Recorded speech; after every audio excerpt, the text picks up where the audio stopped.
Hi there, I'm Shan Holderness, and welcome to Health Unraveled. I'm a nutritionist, counselor, and eating psychology coach, and in my almost decade of experience in the health industry, have seen far too many women and men become consumed with weight loss, only to end up yo-yo dieting with disordered eating patterns and in binge and restrict cycles.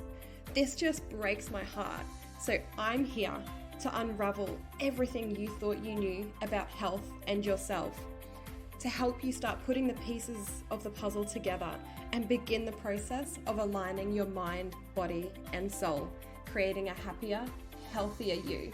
So let's dive straight in. Hello, and welcome back to this beautiful space. I am so honored to present episode 30 to you. I never thought when I started this podcast myself and my squeaky chair that you can probably hear, I'll try and sit still, would make it through to 30 episodes. I am blown away. Honestly, it's just such a pleasure to bring this to you. This week's been actually fucking incredible, if I do say so. I held a beautiful masterclass all around health basics for busy humans. So really helping people to step into the things that they know. We often get told with health, we know we need to eat healthy, we know we need to move our body, etc., etc. We know we need to drink water, but no one tells us why, and no one actually tells us how to integrate those things into our life. And that's where the topic for today's podcast came from.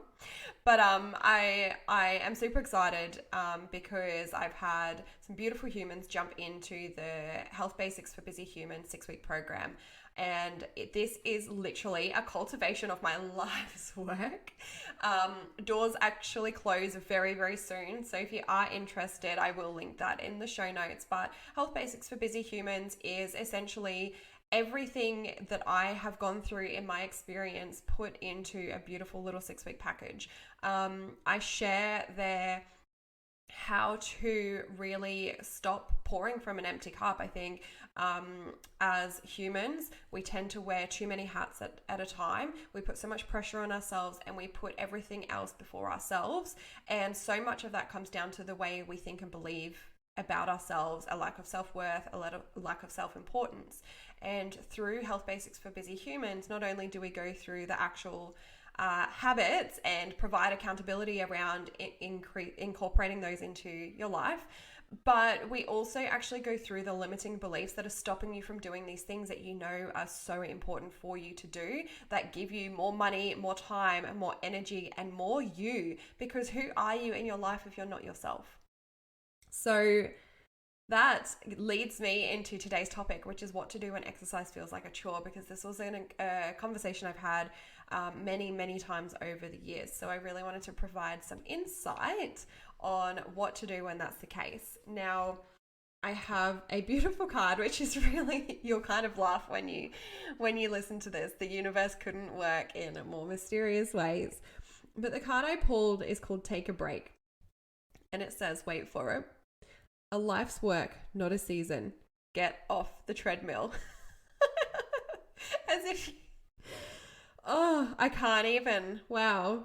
So the reading goes, it's okay to take a break and enjoy your creations, to take a moment from your busy schedule, to get off the treadmill of life, to appreciate and acknowledge all that you have created, achieved, released, or experienced before rushing on to the next thing, to be in the moment and enjoy where you are, to take a breath and regather your mind, body, and spirit, to calibrate, appreciate, and celebrate, to decide on what you really want to experience next.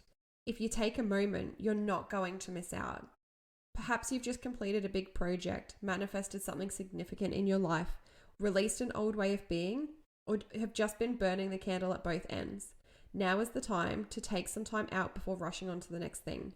You did it. Enjoy yourself and recalibrate. Go on vacation, book a massage, take long walks in nature, go away for a rejuvenating weekend to recharge and replenish. Take a break and a breath. Honestly, could that be more timely? Oh, it's just fucking beautiful. It really is. I love the way these things work. I really do. Now, with exercise, for so many years, in so many ways, we've been told to exercise, to sweat, to do this, to do that. And we have been told, that that's how we lose weight, that's how we become better. But for so many of us, and so many people I've experienced and worked with and spoken to, the only time they exercise is when they're trying to lose weight, and exercise becomes a punishment. And so that's where this feeling of exercise being a chore really chimes in, and that can hold us back from actually moving our bodies in ways that really nourish and honor us. So that's why I thought this topic would actually be incredibly important. Now, you may notice I actually use the word movement instead of exercise, and that is actually one of my first tips for you to start doing as well, because there's three factors. We've got movement, we've got exercise, and we've got training. Now, I'll explain the difference. Movement is when we move our bodies. That could be when we clean the house, when we take the dogs for a walk, when we take our kids and walk them into school, when we're at work, or whatever it may be. That's movement. Exercise is more purposeful movement in my eyes. Exercise tends to be things that get our heart rate up a little higher. Maybe it's playing a sport, or going to the gym, or doing Pilates, or even yoga I'd count in there. And training, to me, training is more structured and with more purpose. So training is, what we expect from athletes, whether they're in whatever sport they might be in, swimming, bodybuilding, whatever it might be. That's training. That's with intention, that's with purpose, that's with structure. So which one of those do you need? Most of us, when we start off our weight loss journey, we go straight to training, right? And then we're like, fuck this, that's too much. I'm going to step back. I actually don't really enjoy that. And it's easy to forget that there's actually things that you can do in the middle of both of those, between nothing and training. You have options in between nothing and training, and those options are movement and exercise. Now, movement seems much more incidental. So like I said, it's like cleaning your house, or taking your dog for a little walk, or running after the kids. That's movement. And it's actually movement that is the most important for us to be doing. We do get benefits out of kind of increasing our cardiac fitness, so our heart's ability to cope.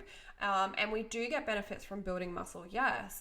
But if you're constantly going between nothing and training and not enjoying it, then movement is actually a better place to start. With movement, you can start doing things like parking a little bit further away when you pop to the shops, or doing the school drop-off, taking your kids out for like a bike ride and walking around with them in the afternoon.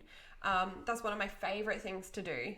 Charlie, actually, my little 3-year-old, he goes, can we go on a family bike ride, please, Mummy and Daddy? We'll take Arnie and Yaya, which is what he calls our dogs, Arnie and Mila. They're called Arnie and Yaya. And he goes, like a family. I really want to go like a family. And it's just this beautiful thing. We've had some incredible sunsets where I am in Brisbane at the moment. And it's nice and cool and fresh. And we just get to go out and spend some time together and move our bodies before we come in and start settling down for the evening. And that's movement. And how beautiful does that get to be, And then the next level up is exercise. Now, I said before, I count yoga as exercise. Yoga can count as movement too. So I'm going to touch in on yoga. It's actually one of my favorite forms of movement. I do yoga once or twice a week. I do a yin and restorative yoga, which is really slow and kind and gentle and meditative.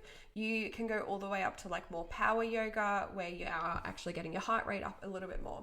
So I do mine more for honor than as purposeful movement, but I am moving my body. I am putting my body into positions I don't normally, that really, really help my body. So, if you can't sign up at a gym and go to a gym 5 days a week, can you do 10 sun salutations in the morning? And if you're unsure what sun salutations are, just pop on Google and Google sun salutations. It's a really nice, beautiful way to start your day, and it will only take you a couple minutes in the morning. And that helps get your blood pumping around your body, helps wake up your muscles ready for the day, and it's also training your brain to do something that you're not currently doing. So that's yoga. Other forms of exercise can be purposefully taking yourself out for a walk. Now I have started doing walk and talk therapy because I wanted to move more in my day.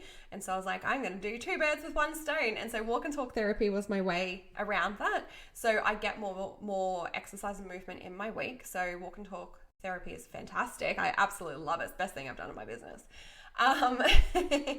But that's more exercise. I do also go to the gym. I actually quite enjoy it. If you don't enjoy it, find something that you do enjoy. So I go to the gym, not perfectly. I go a couple times a week and I go pretty consistently, but it's not perfect.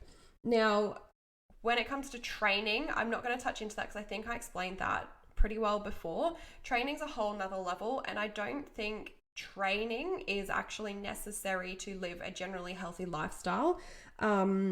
Training can be great when you get to those other levels, but let's look at getting consistent movement and exercise first, right? So there's a couple of questions that I really want you to ask yourself if you're stuck in this place where exercise feels like a chore. And that is, what is it that my body needs? What do I need right now? Do I need to move? Do I need to rest? Do I need to walk? You know, what is it that I need? What do I enjoy? What forms of movement or exercise or training do you enjoy? That's the most important factor here. If you enjoy it, you're way more likely to do it. So what is it that you truly enjoy? I had an incredible client going back a couple years, and he hated the gym. And I said, that's okay. What do you like? And he's a photographer. I said, okay, cool. How much does your bag of equipment weigh? And he said, oh, probably about 5 to 10 kilos. I said, perfect. Pop it on your back, go for a walk and go grab some photos. And he's like, does that count? I'm like, fuck yeah, it does. It does. And what a beautiful way to move, because he's moving then more than he was before, and he's doing something he really enjoys. And the last question I want you to ask yourself is, what is your current story that you're telling yourself around movement and exercise? So it has to look like this. I have to do it like this. I have to have a training program. I have to be at a gym. I have to be there at least an hour. I don't have time for that. So what is the story that you're telling yourself right now? And then what is your reality? Is it that you actually just don't like that? Is it that you don't want to be in the gym for an hour? Is it that your gym is too far out of your way? Is it that their creche hours don't really work for you? So what is your story, and then what is your reality? And from there, you can kind of figure out, once you've asked yourselves those 4 questions, what does my body need? What is it I enjoy? And what is my story versus my reality? From there, you can create the most incredible, I was going to say movement literally in your life, but the most incredible reflections on how to look after and honor your body through moving it in a way that you love and enjoy. So that is what to do when exercise feels like a chore. You may have needed to I should have pre-warned you, had a notebook to write that down with, like a Health Unraveled notebook. That'd be pretty cool. To write down those questions, because they're really powerful when you're stuck in that place where exercise just doesn't seem fun and it seems like a chore and it's just something you do to lose weight and blah, blah, blah, blah. But it's not your fault that that's how you feel, but it's so empowering to know that you're in control of what you do next. You're in control of taking this advice on board, of asking yourself those questions and creating the most epic plan that works best for you and your body. It doesn't have to look how you think it should look. So I'm going to leave it there. I can't wait to chat to you next time. Have an incredible day. If you loved this episode, please let me know by leaving me a review or sharing this with your friends. It's so important for me to get this information out to those that need to hear it. So your feedback means the absolute world to me. And also, if you have any topic requests, hit me up with them too.